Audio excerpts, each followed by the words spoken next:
Hoyoshills need to take a chill pill. I don't usually cover drama surrounding gacha games unless it's a very big topic or I just feel like I need to get my 5 cents out there, cause it's starting to annoy me. And this situation happens to be both. Cause what do you mean? A big Hoyoverse content creator from Bilibili decided to tell his audience to report Cartefia's gameplay, which looks fire by the way, just because his video featuring Yijuan's physics got taken down for inappropriate content. Like, I understand that he was probably frustrated and couldn't think clearly, cause his emotions took over his actions, but I think he could have done better, and instead of harming a video that done him no wrong, he could have just made appeal for his video to be unbanned, to set a good example for his community. But nah, he decided to act on his emotions like some 10-year-old kid and used his audience to attack a video just cause he thought it was unjustified. I swear, most of the Hoyo creators are some insecure kids hiding behind an AI-generated image of an adult. I know that is a bit of an exaggeration on my part, but I really feel that way.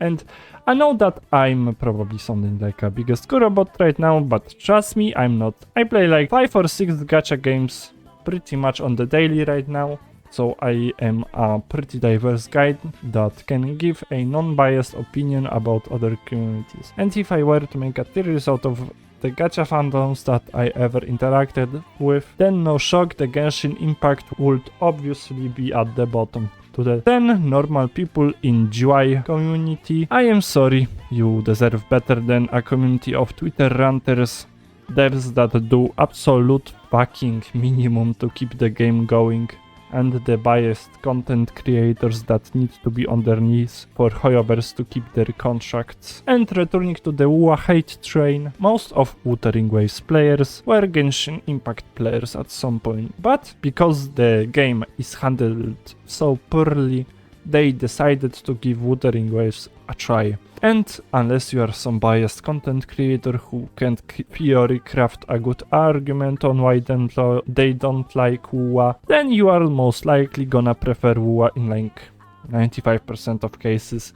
And my source is, of course, the thousands of videos of people telling how they fell in love with WoA and felt like the 4 open world RPGs got rekindled again. Cause it's just objectively and factually a better game, and just cause the creator I spoken earlier of set to sabotage WoA, some Chinese players struggled to log in to Wuthering Waves and punishing Grey Raven servers because of the Hoyoshills attacking the game servers. I don't know if there is some Hoyo mind virus out there, but it definitely exists in some way, shape or form.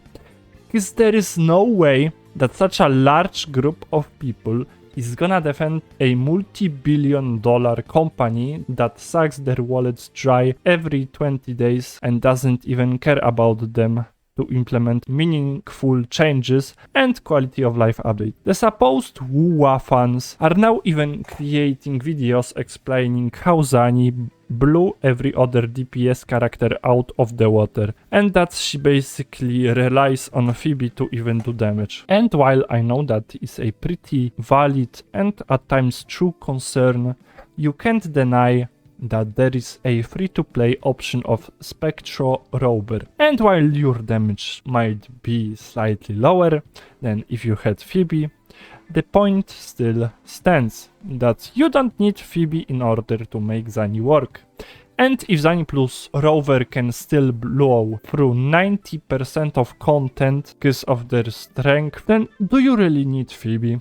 And regarding the Zani power creep every other DPS in the game argument, personally, I didn't really felt much of a difference between other DPS characters. And mind you, I have pretty well invested Camellia, Chun-Li, Jinxi and Carlotta. And I feel like Zani is just a good and a healthy addition to the roster that enhances the meta of the game without necessarily making all other DPS units in the game irrelevant. And with a bit of a time, we might see a resurgence of some older DPS units like Changli being brought back in the DPS spotlight through the release of new support units. Because from what I heard, Lupa is gonna be a sub DPS / buffer for the fire elements, and since Kuro knows that keeping all the units in the game relevant is the way to go to keep the players and their wallets happy, then I'm not scared about the game's future,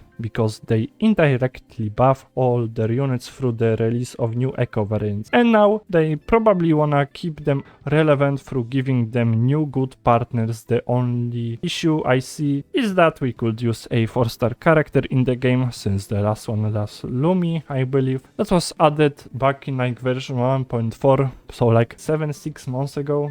So Kuro, if you hear it, then please let us have a 4-star that could shake things up a bit. But enough of my yap. Guys, remember that not everything on the internet is true, and if you see someone spreading blatant misinfo, then go ahead and call them out or report them if you don't wanna deal with them yourself. If I made any wrong arguments in this video, then go ahead and write a comment to let me know what I've said is wrong. And if you liked, then consider liking, subscribing, as I wanna reach 1000 subs by the end of the year. And yeah, I will hopefully see ya next time. Take care.